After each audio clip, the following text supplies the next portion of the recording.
Hey guys, and welcome to the Working Money channel. Greg Crypto here on Twitter. Bitcoin 33.5K. Remember it, 2 months. Okay, he's got Bitcoin here on the 2-month chart. The higher the time frame, the solid the signal. The rhythmic pattern of Bitcoin is clearly taking off at the Fibonacci at the 0.5. Now, an interesting little observation with regards to this next bull run, the fact that we are underway and Bitcoin is usually the leader of the pack. And take a look at this, guys. The time when Bitcoin closes above the 0.5 in the fib, he's looking at 33.5 thousand. Remember it. Now, here is the Bitcoin trend going all the way back from about 2011, 2012. Taking a look at this starting point, and he plotted Fibonacci's on the last 4 bull runs that we have witnessed. Now, if I take a look at the Bitcoin chart, and I've taken it upon myself to do the same here, I don't have the full information here for 2012, so I'm going to start with this one here in 2014. Taking a look at this Bitcoin bull run, let me bring up the fib here.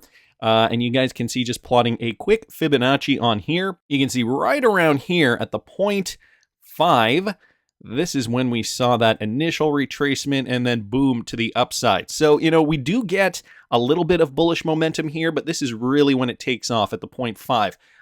Let's take a look at another one here. Bull run of 2016, 2017, all the way to the top there. So you guys can see, once it did hit the 0.5, which was right in and around here, found resistance from this period back in here. Back in June of 2019, we did dip down. This was the beer flu, and then came back up. And then as soon as it hit that 0.5, boom, to the upside. Now, guys, where are we with regards to today's chart? Let me just take that off auto, bring it down here just to show you guys here. We are at the top here. And if we are to assume this is the bottom, basically where we have to get is right about here before we really start to see takeoff. That is the 0.5, and he was saying it is about 33,500, although when I plot a price label here on the chart, you guys can see it's closer to $42,300. So, we still have a lot of time to go. We could start seeing some of this before we get up to this point. And then really shoot up. This is, par for the course for the next bull run. Unfortunately, we do have some more waiting to do. Based on previous bull runs, though, we can assume that we will likely see this thing hit its high, hopefully, in and around here. So that would bring Bitcoin up to about $240,000 per coin if we do retrace for a full Fibonacci. The last bull run brought us up only about to the 3.618. So that, if we were to retrace similarly, it still would be above $200,000 per coin. And the time frame, generally the bull run takes roughly the same amount of time. That would bring us to, roughly the end of 2025. So it would be in and around here. This is when we could see the top. Interesting, though, to note, the 0.5, that is the time to be looking at. We still have a lot of work to do. Got to get through even the 0.236 at this point in time. So not holding my breath quite yet. Right now, XRP is trading at about 37 cents. And I guess I should say Bitcoin is trading at about $22,400 per coin. So that was Bitcoin on the monthly. Let me just throw Bitcoin quickly on the hourly here. You guys can see yesterday evening we did shoot up a little bit here, but Bitcoin sellers were taking profits, and we're just kind of still vacillating in this zone here. Bitcoin did see a bit of a dump earlier this month, and so I'm just kind of recuperating out of this. As I was mentioning yesterday, the XRP to Bitcoin chart, though, looking quite nice. Even just bringing up XRP here, XRP did recover from that initial crypto dump, and now it is just kind of vacillating here in and around this level of support from back late February 2023. Did you guys notice the Spend the Bits wallet did make it into Ripple's most recent report? Yeah, in their Insights blog, 2 specific entities to highlight from the CBDC Innovate Challenge include Spend the Bits and Checksum. So Ripple did in fact highlight the Spend the Bits wallet. Both applications provide a solution to enable CBDCs to work as a functional bridge between other digital assets. Here's a quote: "CBDCs hold great potential to revolutionize finance with impacts such as financial inclusion, reduced friction, near instant settlement times, interoperability, and integration with enterprise and retail applications," says Spend the Bits founder Jay Cambo, who conceptualized the project by leveraging a central bank monetary framework and perspective. And Spend the Bits did come out thanking Ripple here. Thank you to Ripple for featuring our team, Spend the Bits, in the latest Ripple Insights on CBDCs. We are thrilled to be part of this important conversation. And to have our work recognized. It's an honor to be featured alongside other thought leaders in the industry. And number two, we're grateful for the opportunity to contribute to the discussion on central bank digital currencies. Your support and recognition mean a lot to us. Thank you again for your continued support, and we look forward to continuing to work together to advance the conversation and development work on central bank digital currencies. I got to say, Spend the Bits, a little company from Canada, been knocking it out of the park with regards to development on the XRP ledger. They have actually created a way so that you can spend your Bitcoin. I mean, traditionally Bitcoin has been very, very, very cumbersome to be able to transact with. It takes a long time. Through the Spend the Bits wallet, though, you can transact with other Spend the Bits users. You can send Bitcoin over the XRP ledger. So essentially, cheaply, quickly, using all the features of the XRP ledger to send cryptocurrencies like Bitcoin. I believe they also have a Litecoin integration there. And so that is like sending XRP fractions of seconds. These guys also have a collab going on with El Salvador. So I'm really curious to see what happens with that. So I wanted to thank Spend the Bits and Crypto Eddie here just for mentioning that. I think more, not just XRP enthusiasts, but I'd say Bitcoin enthusiasts as well. More people should be recognizing how great this type of technology is. Also drives value to the XRP ledger too. So very good in a lot of ways for a lot of different people. I gotta say though, it's a bit of a cat and mouse race. Bybit halts USD bank transfers, citing partner outages. Now, do I believe this entirely? I'm not too sure if I do. We know government is really trying to crack down on crypto exchanges and, anything they can do. I mean, earlier HSBC said that they would limit SWIFT transactions to, I think it was SWIFT transactions.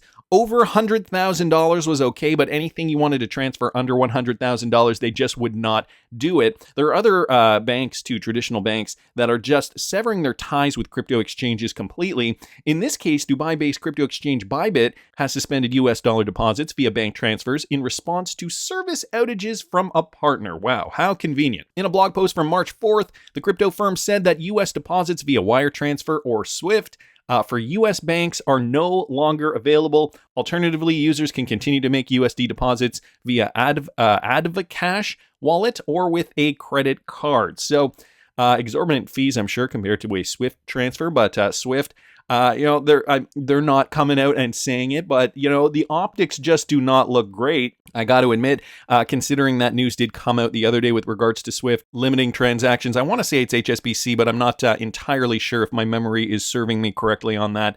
So here we go. The halt comes just days after the Silvergate Bank announced plans to discontinue its digital asset payment network, claiming the termination is a risk-based decision. The network was a major on and off ramp for USD in the US crypto industry. Is that any coincidence? I do not believe in coincidences.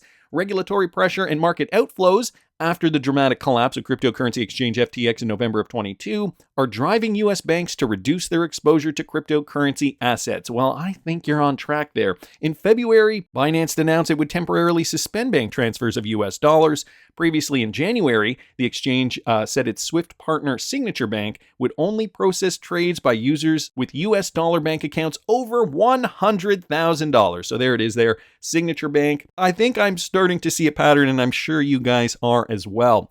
But they're citing outages. They're citing something that is completely not related to all these other limitations that they're putting on their crypto clients. So interesting news there.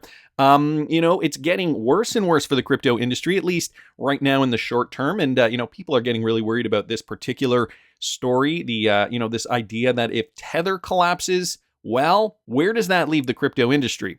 Stablecoin issuer Tether have now been accused of using bank accounts open with falsified documents in the past. So this was originally, originally published by the Wall Street Journal. Tether, the company behind the world's largest stablecoin, accessed bank accounts by way of falsified documents and intermediaries. This coming from a new report from the Wall Street Journal. The report pointed to Crypto Capital Corporation, a shadow bank, which held Tether funds before being shut down by authorities in 2018, and others alleging sister company Bitfinex and Tether were able to open at least 9 new bank accounts for shell companies in Asia. Tether spokespeople did not immediately return requests for comment. So, guys, that is the gist of it. I'm not going to get into the details. We've talked a little bit about Tether on this channel in the past. There's a lot going on with Tether, as there is with Binance. They are keeping it very, very close to the vest, and I think it's because they want to avoid similar fates as, I don't know, FTX, Voyager, name one, Celsius. So this is going to be really, really interesting how this plays out. Of course, some of the biggest players, i.e. Tether, i.e. Binance, these are now the guys that I'm sure U.S. government is looking at, going after, wanting to go after, because if these guys fall, I think that is going to change the entire dynamic of the cryptocurrency industry. Alex Becker here saying the same thing. I'm not saying it's true or not, but if you put a gun to my head and I had to guess whether there is another FTX size issue lurking under Tether or Binance, I'd guess yes, and that we are just another leg down from the lack of liquidity forcing it out. He goes on to say, I hope not, but if there is, we are going to a hell none of us could even imagine. I could see the US government intentionally forcing it out to tank the space and pushing CBDCs. It could be a by chance of a lifetime or the end of cryptocurrency as we know it. I don't see what either of these entities have done to be entitled to any level of trust or faith. I truly hope they are great and honest. I'm not accusing guilt. I'm saying there is zero room at this point for trust to be a proper response. Verify all liquidity and finance 100x and over, period. So he is saying, look, we are in a precarious place. We cannot just take these people by their word. We have to be very diligent. We have to be very, very careful who we are trusting at this point in the crypto space.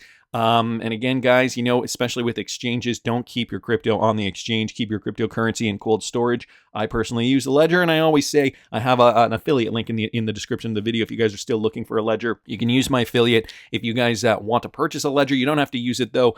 But this has been the theme of 2022 and now moving into 2023. U.S. government really wanting to crack down, really wanting to, set the record straight when it comes to crypto. We know there are people at the helm steering the ship in the direction of, that traditional financial regulatory framework with traditional banks. And so, we've got the big players at the top who really want a piece of this crypto world.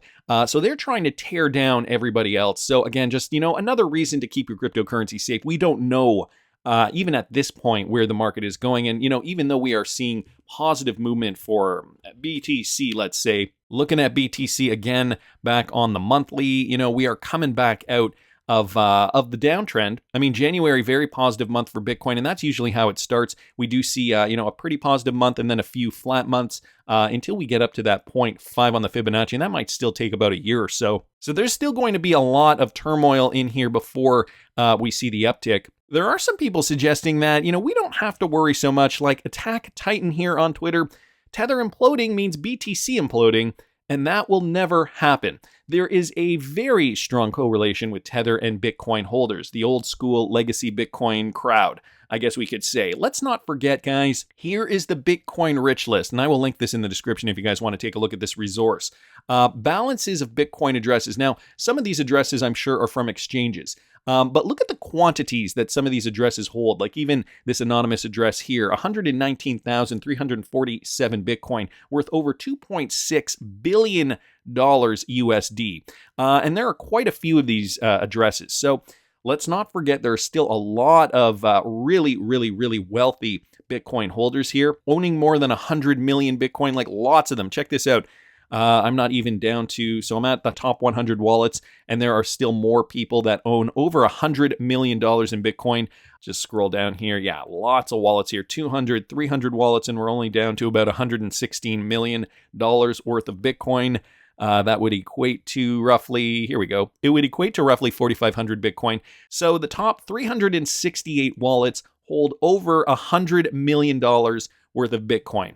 Back to his point here, these guys are not going to let this thing sink. I mean, Bitcoin holders have a lot of skin in the game, and by extension, the cryptocurrency industry is not going to sink if Bitcoin does not sink. That is my opinion. They're trying to really get it hammered down. Wheezy at Nerd Nation Unbox, bringing up something interesting considering we were talking about Bitcoin here with regards to Satoshi Nakamoto. Now, I don't know if you guys remember a few months ago back in, I believe it was July, I played this clip here. It was Rana Soud, Assistant Special Agent in charge of Homeland Security investigations. And she let the cat out of the bag. The US government knows who Satoshi Nakamoto is. Well, Wheezy with a bit of an update here. You think Democratic Senator Tom Carper knows who Satoshi is. He was the first to hold a congressional hearing on Bitcoin in 2013. Okay, November of 2013. He was also the chair of the Senate Homeland Security and Government Affairs Committee from 2013 to 2015. And so look at what he says here and compare it to the video again, guys. Virtual currencies have captured the imagination of some, struck fear among others, and confused the heck out of many of us, said Chairman Carper. Fundamental questions remain about what a virtual currency actually is, how it should be treated, and what the future holds. Another statement here from Homeland Security in August of 2013, the Senate Homeland Security and Government Affairs Committee began a formal inquiry into virtual currencies, asking numerous government agencies, including all these agencies, for information regarding their interactions with Bitcoin and other examples of virtual currencies. In a statement made in November of 2013, the committee co-chair, Senator Tom Carper, said that we need to develop thoughtful, nimble, and sensible federal policies that protect the public without stifling innovation and economic growth. Our committee intends to have that conversation, among others, at our hearing this month on virtual currency. Now, let me replay you guys this clip. It's only about a minute long. Listen to this. We looked at Bitcoin. It was the most prevalent at that point. We had seized quite a bit of it, millions of dollars worth, under the Silk Road investigation. So one of our agents who started looking at another online marketplace through the deep web, which was called Black Market Reloaded, they were sending weapons through packages and ordering them on the dark web. And he was really, really smart, forward-leaning agent. And he goes, I want to go interview Satoshi Nakamoto. And we're like, what? He said, yeah, I want to go interview this guy. And at the time, we're like, hey, it's a figment of somebody's imagination. Maybe it's true. Maybe it's not true. So, we had all this pushback from our headquarters. And we thought, hey, if an agent wants to go talk to him and we have some money, why don't we send him? Let's find out how this works. So as it came to be, the agents flew out to California, and they realized that he wasn't alone in creating this. There were 3 other people, and they sat down and met with them and talked to them to find out how this actually works and what their reason for it was. That's right. Agents were sent out, and, apparently they know who Satoshi Nakamoto is. Moving along, though, Matthew Miele, another one here from Wheezy. I gotta say, this Bitcoin mystery is getting really interesting. He's the director working on a new documentary focusing on finding Satoshi. He recently interviewed Gary Gensler, I'm assuming on the subject. I hope he interviews Rana Soud and DHS agents in this video as well. Check out Gary Gensler's calendar here. Interview with Matthew Miele on October 14th. 2022. So you guys can see here, he is a director, writer, producer. Although I don't see on his IMDb, I don't see this new documentary. Maybe it's under upcoming here. No, I don't see it here. I don't know why it's not listed here, although he is apparently creating this new documentary, Finding Satoshi. Even when I do a quick search here on IMDb and I type in Finding Satoshi, I find this from 2022. It looks like a documentary directed by Laurent Barthélemy, and Willem Dafoe is actually narrating this thing, but looks like it's something different. Not the same documentary about finding Satoshi, although I do think this one also has to do with, obviously, the Satoshi of Bitcoin. Nevertheless, an interesting mystery that we still are trying to uncover. Wanted to thank Wheezy for his great tweets here. Hopefully we get some answers soon. Michael Branch here posting this. And get this, guys, this is Warren Buffett's investment. Connected to Ripple user Bexus Pay, they will now be in charge of transactions made through NewPay. Now, Warren Buffett is an investor in NewPay, but Bexus Pay, a Ripple user, has now announced yet another partnership bringing Ripple remittance services to over 54 million Latin American users. Bexus Pay will now be in charge of transactions made through NewPay, Nubank's online e-commerce payment system. This means that Bexus Pay will act as a payment intermediary for Nubank's 54 million customers. So we just got news of this. Brazil-based Bexus Banco, which processes cross-border payments, e-commerce payments for millions of customers, joined RippleNet back in 2017. And in May, Nubank, Brazil's largest digital bank, announced it had added the option for customers to buy and sell Bitcoin and Ethereum on its platform, with the integration of adding more cryptocurrencies in the near future. Likewise, in May, Lithuanian online money transfer provider Finci announced its partnership with Ripple for cross-border payments with RippleNet's on-demand liquidity product. ODL uses XRP to enable cross-border payments, as we all know. So there's an interesting connection there. Bexus continuing to improve cross-border payments, now partnering with Nubank's NewPay for this new processing provider in these Latin American countries. 54 million new customers. Great news there. Wanted to thank Michael for posting that. And just to give you guys some context here, just with regards to Warren Buffett, a big partnership, a retweet from 2021, Nubank is also a Warren Buffett investment. So the link is down here if you guys are interested. They are linked to Berkshire Hathaway. So I will link everything in the description as I usually do. Wanted to move along though, guys. Dcash has partnered with Ripple user 2C2P to build a payment capability for patient management platforms with rebates, installment plans, and e-wallets in a secure, compliant manner. So here's the news article just outlining this. These guys are headquartered in Singapore. 2C2P offers payment services to enterprises operating in Asia and beyond. 2C2P aggregates over 250 international and local payment providers, card schemes, and financial institutions onto their platform to enable businesses from all sectors to accept various payment methods securely through one point of integration. Dcash's pSphere, PSP here, a digital patient engagement platform for patients and healthcare players in the Asia Pacific, seeks to orchestrate the digitized patient journey by bringing all players in the healthcare ecosystem together while putting the patient at the center of all efforts. Patient access, adherence, and convenience programs are all part of core offering of digital products available on pSphere. Ensuring access to critical life-saving as well as chronic disease care is one of the missions of the pSphere offering. So it sounds like integrating healthcare along with business payments through 2C2P. And Dcash also been around for a long time, more than 150 years. We have been delivering growth to companies in Asia and beyond across the business units, healthcare, consumer goods, performance materials, and technology. So another interesting Ripple partnership here. Wanted to thank the Wrath of Kahneman just for bringing that to our attention. And guys, a new document from the IMF. This was just published this month, March 2023. Trust Bridges and Money Flows, a digital marketplace to improve cross-border payments.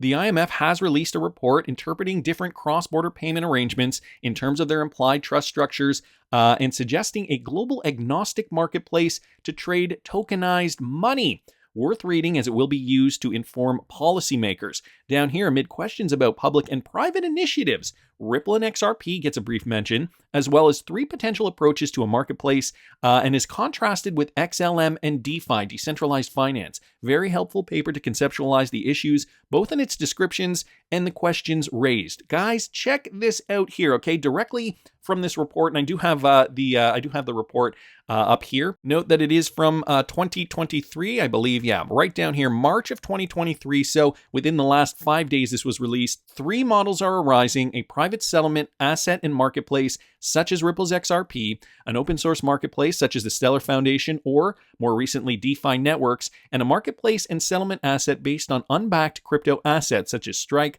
which leverages Bitcoin, and the Lightning Network. However, a public solution potentially run by a regulated private entity has key advantages such as 1, tackling the coordination problem around centralizing participation and liquidity provisions, 2, offering clear and trusted governance and operational stability, and 3, providing full compatibility with financial integrity standards. I also just wanted to bring your attention to this, guys, from Susan Anthony, one of the authors, Tobias Adrian. You can find his name in this report here. Tobias Adrian right here. He did a talk back in, I believe this was 2019. International payments are expensive and the structure is not very well built. Ripple is an example because it has new technology that increases financial inclusion. So here's a clip of Tobias Adrian, financial counselor and director at the IMF, speaking about Ripple specifically. Listen to this. And, a large part of the population in the world doesn't have access to bank accounts. And even if it does have access to bank accounts, those are extremely expensive. It's expensive to make payments, wirements, international payments. So I think one of the big motivations for this new technology, right, because Agustin is asking why, is that there's huge financial exclusion, and these technologies have proven to increase financial inclusion enormously. So I think you have to look broadly around the world. I think this is one motivation, and I think the Ripple example is one example, and Norman has talked about that, is that international payments are very expensive, and the structure is not very well built. Naming the Ripple example by name, of course, this was from that famous BNS meeting with Brad Garlinghouse attending back in 2019. I believe it was part of a Bearable Guy riddle during that time. But anyway, a great clip here.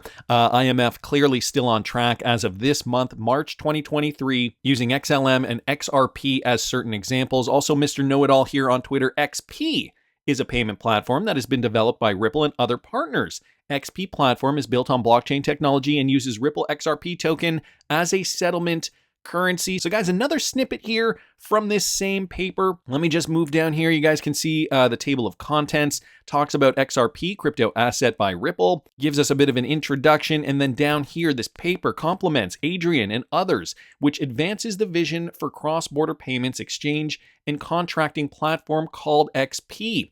The XP platform argues that new technologies, tokenization, programming, and encryption should be integrated into infrastructure facilitating cross-border exchanges of currencies, but also the writing and trading of related contracts, such as to manage risk or design auctions, to allocate foreign exchange in relatively thin markets. This paper focuses on trust networks essential to exchange money and discusses specifically how the tokenization of money affects such networks and can be leveraged for more efficient trading. So this XP platform sounds like something interoperable that is going to coordinate with the different examples that they're talking about, Ripple's XRP, Stellar's XLM, and likely a handful of others. So it's looking as though the IMF is planning for more integration, interoperability, the keyword here. But that's just my opinion. I want to hear what you guys think. Please subscribe to the channel if you haven't already. Like the video if you like the content I'm providing. I always love hearing your comments. See you in the next one, guys.